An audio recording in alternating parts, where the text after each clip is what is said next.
Olá, estudantes! Eu sou a professora Darlinda Monteiro e vamos à nossa revisão. Aula 14, revisão. Então, vamos à revisão.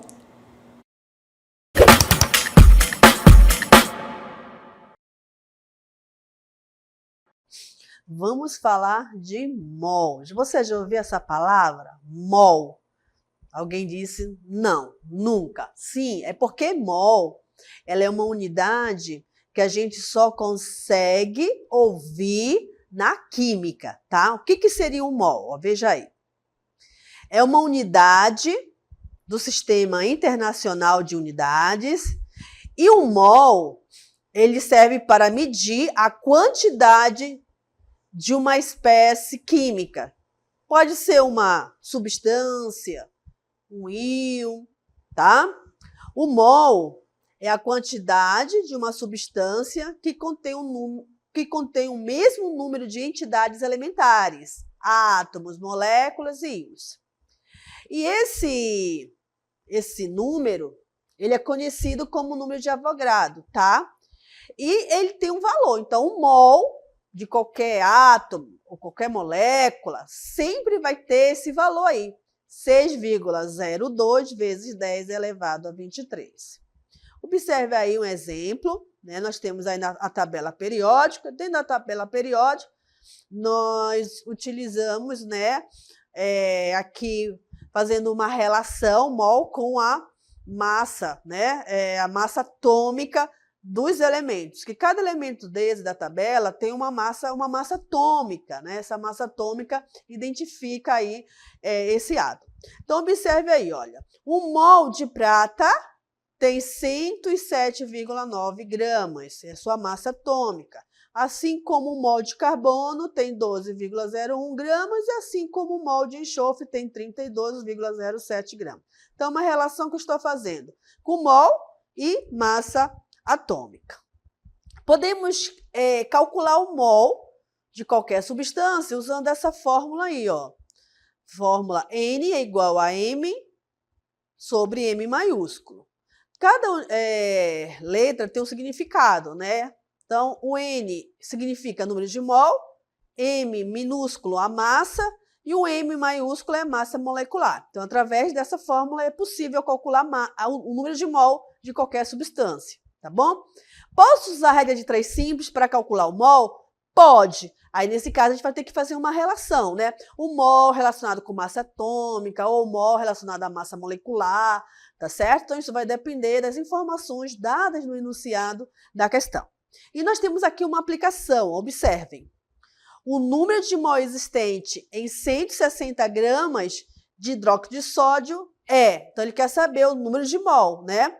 Então, observe aí, gente, que é dada uma informação muito importante, porque eu preciso aí também conhecer a massa molar, tá certo?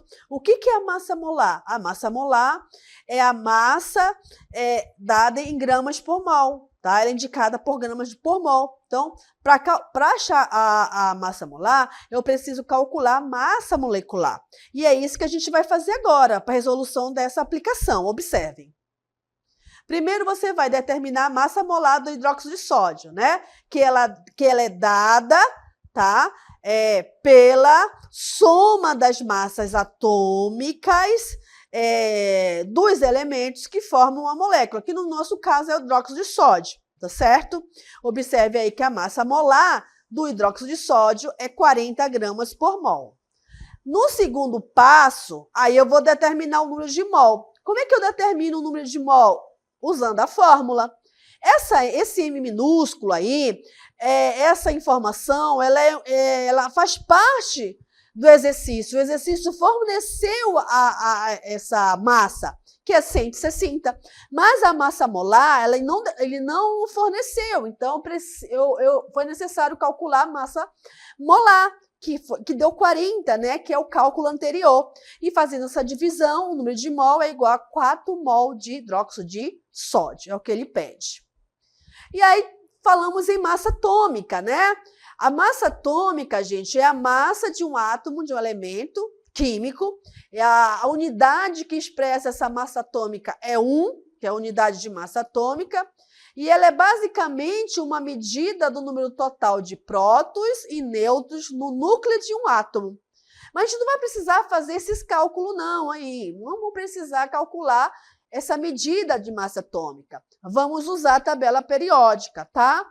Então, toda vez que você quer saber a massa atômica de um determinado elemento, a gente retira, né, essas informações da tabela periódica, tá? Massa atômica da tabela, nós temos aí, por exemplo, a massa atômica da prata é 107, uma. Do carbono, 12, uma. E do enxofre, 32, uma, tá? Outra coisa que nós falamos bastante foi de massa molar, né? O que é a massa molar? Tem o mesmo valor numérico da massa molecular de uma substância. Entretanto, sua unidade é gramas por mol. Então, para saber a massa molar de uma substância, eu preciso calcular a massa molecular. Porque a massa molar é o quê? É o valor numérico da massa molecular. É muito importante saber isso. Mas o que seria a massa molecular, professora? Como é que eu encontro essa massa molecular? A massa molecular, ela vai ser a soma das massas atômicas dos átomos que compõem uma substância, tá? E aonde que eu tiro as massas atômicas? Da tabela periódica. E a massa molecular, gente, ela tem uma unidade, é 1. E aí nós temos um exemplo, observe aí que é o gás carbônico. Observe que a massa atômica do carbono é 12, do oxigênio é 16. Como eu tenho 12 oxigênio, né, ele está repetindo 2 vezes aí o oxigênio. Então, o que seria a massa molecular? A soma das massas atômicas que compõem essa molécula, no caso, CO2. Observe que a massa molecular vai dar 44,1. E a massa molar? É o que, gente? É o valor numérico da massa molecular, só que é dada a unidade em gramas por mol. Então, a massa molar vai ser igual a 44,01 gramas por mol. Lembrando novamente como se calcula a massa molecular. A massa molecular seria o quê? A soma das massas atômicas que eu encontro na tabela periódica de todos os átomos presentes numa molécula. E ela tem uma unidade, viu, gente? A unidade é 1, ok? Quando o contexto é massa molar, o que eu faço? Apenas vou substituir essa unidade, que é 1 por gramas por mol. E aí nós temos um outro exemplo, observem aí, calculando a massa molecular, como vocês podem perceber, tá? Agora, vocês também têm que observar quantos átomos tem na molécula, viu, gente? Isso também, porque dependendo da quantidade, você tem que multiplicar pela sua massa atômica, ok? Então, observem aí que ele está fazendo o cálculo da massa molecular e depois ele só faz, no final, né, substituir a unidade, que é 1 por gramas por mol. Temos o exemplo 2, que é a água, né? Observe que a quantidade ali da água é 1, né? Tem 2 águas, tem 1 oxigênio, tá? O total aí, gente, somando, vai dar 18 gramas por mol. E vamos para o exemplo 2.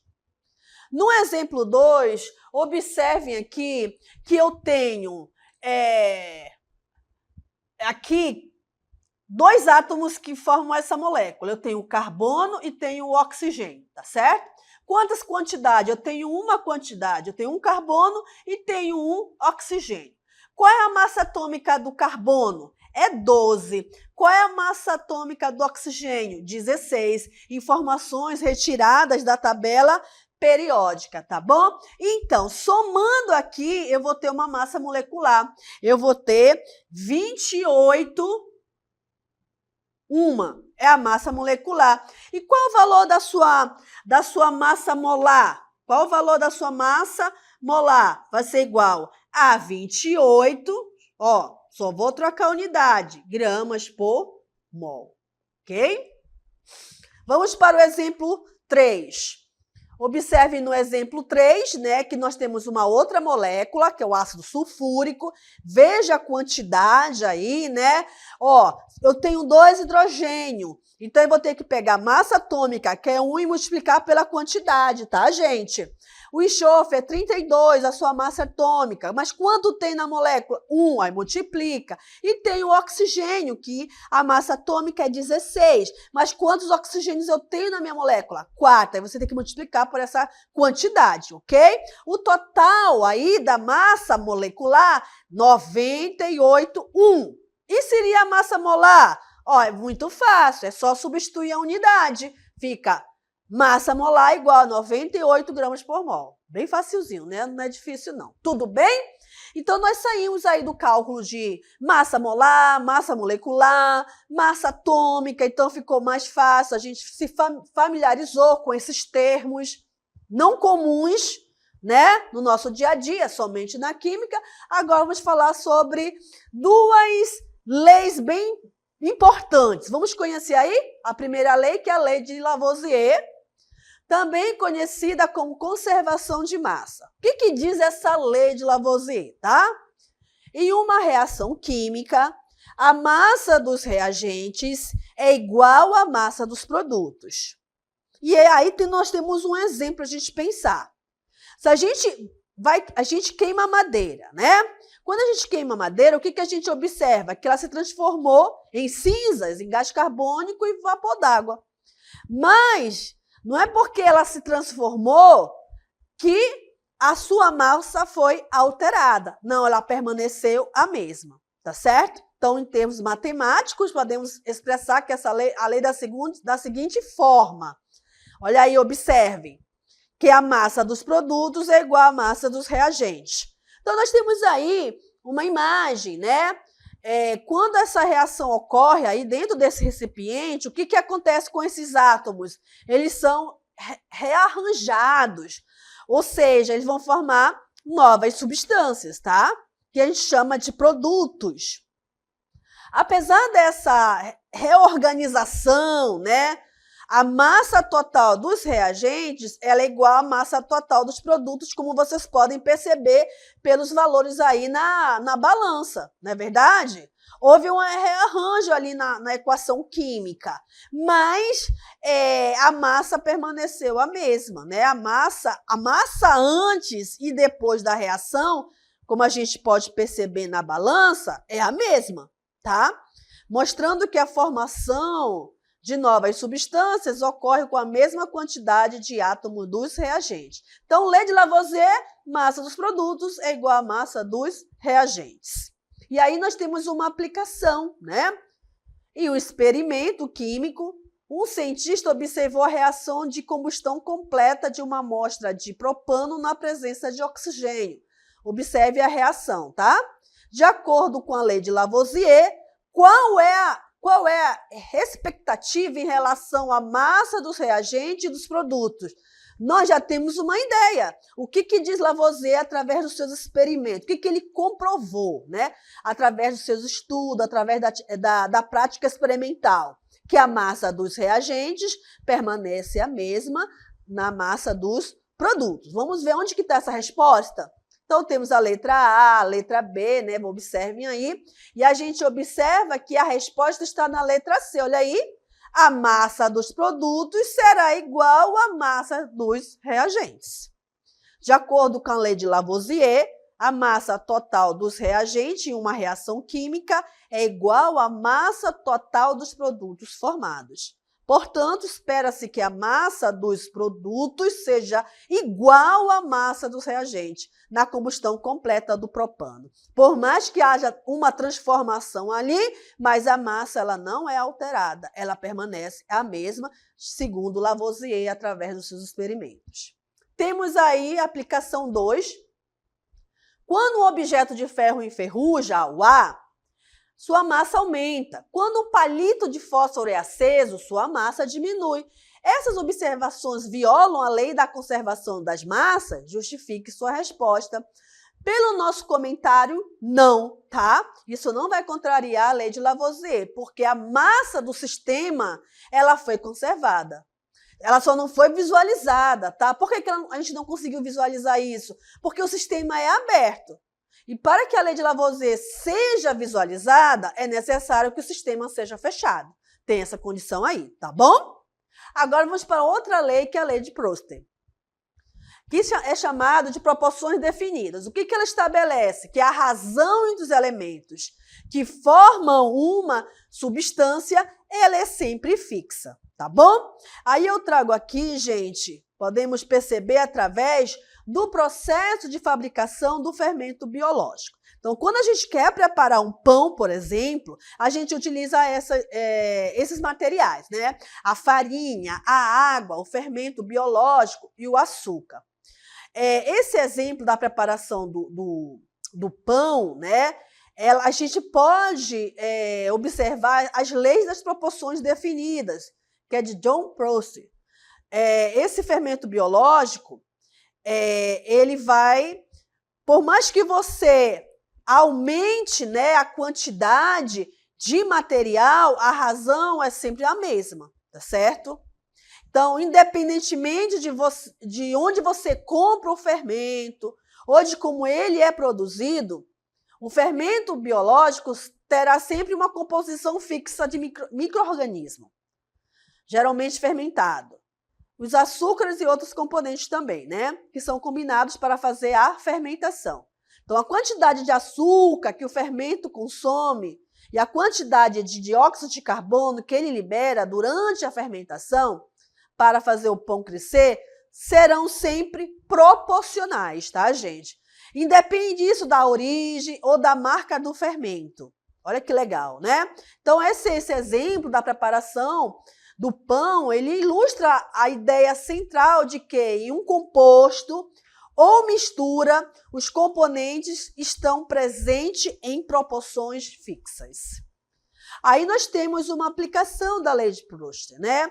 Quando o oxigênio se combina para formar água, a proporção em massa entre oxigênio será sempre 1,8. Então, nós temos aí, né, uma imagem que traz essa quantidade de átomos. E também nós temos na tabela, observe uma tabela em relação a isso, dependendo da quantidade de água, né? Observem ali que a razão ela é a mesma, 1,8, ok? E temos a aplicação 1, tá? Sabendo que 28 gramas de nitrogênio reagem com 6 gramas de hidrogênio, aí a gente utiliza, ele quer saber, né? Qual é a massa em gramas da amônia quando 140 gramas de hidrogênio reage com hidrogênio suficiente para completar a reação. E aí a gente vai usar uma regra de 3 simples, observem, tá? 28 está para 6 gramas, então eu tenho um total de 32 gramas.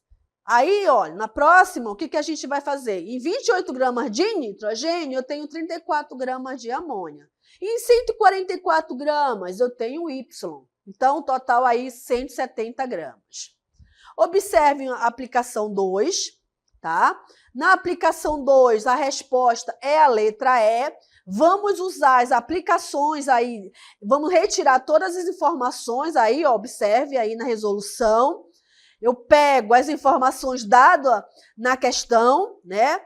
E aí eu vou encontrar a quantidade da massa de sódio presente em 150 gramas de peróxido de sódio. Aí eu encontro 92 gramas.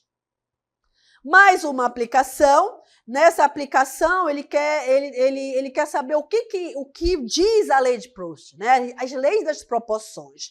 E a alternativa correta, né, analisando todas essas afirmações, observe.